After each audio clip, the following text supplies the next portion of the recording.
안녕하세요, 제이제입니다. 오늘은 썸에게 보내는 카톡이 망하는 이유 4가지에 대해서 말씀드려 볼게요.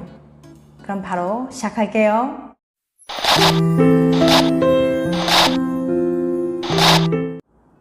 우리 영화 볼래? 우선 사연 하나 소개해 볼게요. 마음에 드는 사람이 생겼습니다. 조모임을 통해 알게 된 사람인데 밝게 웃고 뭐든 열심히 하는 모습에 마음이 들었어요. 문제는 아직 저와의 관계가 조모임을 벗어난 적이 없다는 거예요. 뭔가 발전이 있으려면 둘이서 만나서 이야기를 나눌 기회가 있어야 하는데 아직 그럴 만한 상황이 없었어요. 과감하게 카톡으로 둘이서 밥 한번 먹자고 보내볼까 하는데 뭘 어떻게 말해야 할지 정말 막막합니다. 도와주세요. Y대에 재학 중인 23살 김모씨의 사연이었습니다. 마음에 드는 사람에게 첫 데이트 신청 카톡을 보내려고 하시는군요.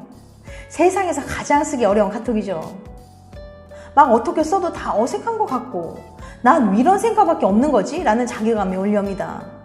그래서 오늘은 호감 있는 사람에게 보내는 첫 데이트 카톡 신청이 왜 이렇게 어려운 건지, 잘하려면 어떻게 해야 하는 건지 과학적으로 짚어보고자 합니다. 관계 불확실성의 카톡.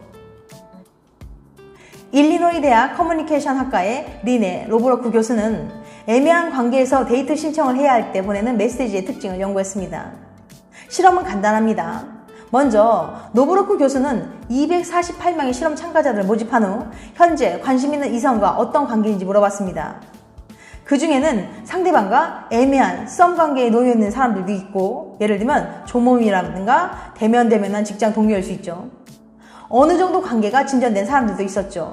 예를 들면 데이트 몇 번 하며 관계가 진전되고 있는 상황일 수 있어요. 그리고 시나리오를 줬어요. 지금 그 사람한테 메시지를 보낸다고 상상해 보세요. 메시지의 목적은 상대방과 단둘이 시간을 보내자고 말하는 겁니다. 한마디로 데이트 신청을 하는 거죠. 메시지의 내용이나 길이는 자유롭게 작성하셔도 좋습니다. 노브로크 교수는 실험 참가자들이 작성한 메시지를 취합하여 애매한 썸 관계에 있는 사람들이 작성한 메시지에 어떤 특징이 있는지 살펴봤습니다. 4가지 문제점. 노브로크 교수는 이들의 메시지에서 4가지 문제점을 찾아냈어요. 첫 번째, 부자연스러움. 애매한 썸 관계에 있는 사람들의 메시지는 기본적으로 너무 부자연스러웠어요. 쓸데없는 단어도 많았고 말도 반복적이었죠. 문제 2번째, 딱딱함.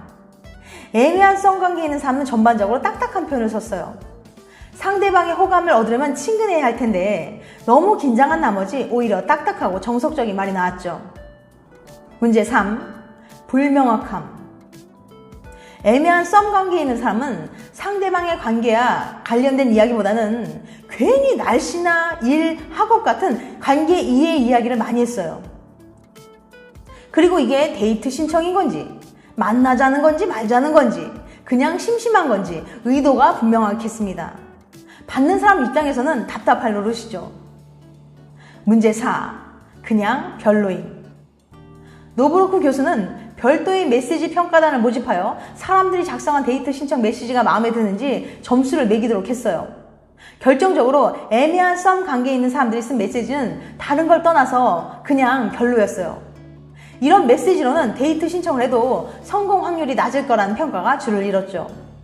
아니, 첫 데이트 신청 메시지는 왜 이렇게 총체적인 난국에 빠지게 되는 걸까요? 노브로크 교수는 이렇게 설명합니다. 커뮤니케이션의 기본은 상대방의 상황과 감정, 맥락을 아는 거예요.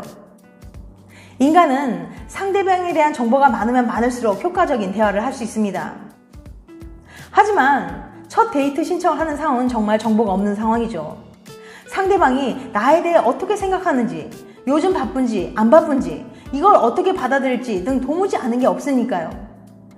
이런 상황에서는 상대방의 반응을 예상하기 어려워서 긴장을 많이 하게 되고, 상대방이 거절했을 때 위협도 크게 느껴지기 때문에 아무리 말을 잘하는 사람일지라도 제대로 된 메시지를 작성하기 어려운 거예요. 헐, 그럼 어떡하죠? 해결 방법. 사실 지피지기면 100점 백승이라고 무엇이 문제인지 알면 답은 그 속에 들어있습니다. 실제로 예를 한번 볼까요? 사례 1. 너 뭐 토요일에 하는 거 뭐 있어? 이 메시지를 한번 보세요. 일단 뭐라는 말이 2번 들어간 게 상당히 어색합니다. 뭔가 긴장했다는 티가 나죠.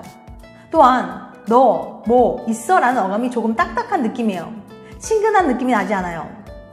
게다가 의도를 명확하게 명시하지 않고 질문도 간접적으로 하는 것도 뭔가 답답한 느낌이 있어요. 그럼 이 메시지 한번 고쳐볼까요? 사례 2. 우리 토요일 저녁 영화 보러 갈까? 훨씬 낫죠? 문장도 훨씬 자연스럽고 우리 갈까? 같은 말도 훨씬 친근하게 느껴지며 의도도 부담스럽지 않게 명확합니다. 이 연구에서 발견한 데이트 신청 메시지에서 흔히 저지르는 실수를 한 번만 점검하면 훨씬 더 좋은 메시지를 쓸 수 있을 거예요. 사실 근본적인 해결책은 자신감이에요. 위와 같은 문제가 나타나는 원인은 과도한 긴장과 자신감 하락이거든요.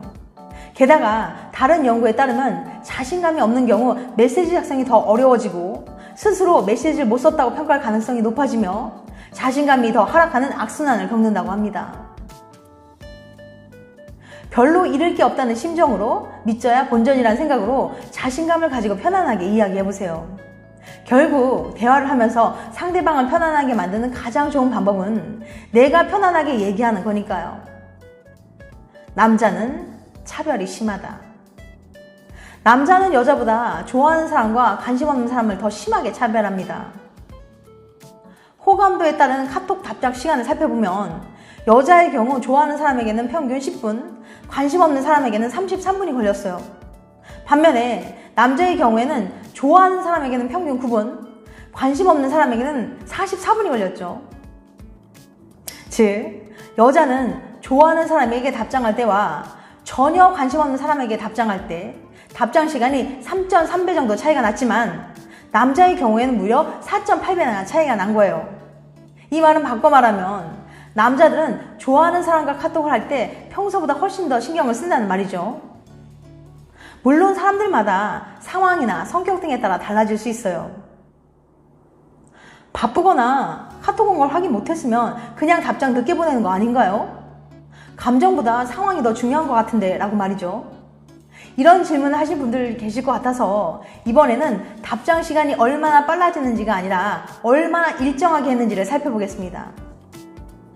관심 없는 사람이 카톡했을 때 연예일 과학팀이 가진 60억 개의 카톡에 의하면 관심 없는 사람과 카톡할 때는 답장 시간이 더 들쭉날쭉했어요. 그때그때 상황에 따라서 답장을 빨리 할 땐 빨리 하고 늦게 할 땐 늦게 한다는 거죠. 이건 어쩌면 당연한 거예요. 사람이 살다 보면 답장을 빨리 할 때도 있고 답장을 늦게 할 때도 있는 거니까요. 좋아하는 사람이 카톡을 했을 때, 하지만 좋아하는 사람과 카톡했을 때는 답장 시간이 상대적으로 일정해지는 걸 관찰할 수 있었습니다. 누군가를 좋아하게 되면 갑자기 바쁜 일이 사라지고 항상 제때 답장할 여유가 생기는 걸까요? 그럴 리가 없죠. 좋아하는 사람이 카톡을 하면 바쁘더라도 제때 답장을 하려고 좀 더 노력을 하게 된다는 거예요. 지금까지 썸에게 보내는 카톡이 망하는 이유 4가지에 대해서 말씀드렸어요. 다음엔 더 재밌고 유익한 영상을 찾아뵐게요. 끝까지 시청해주셔서 감사합니다. 다음에 또 봬요.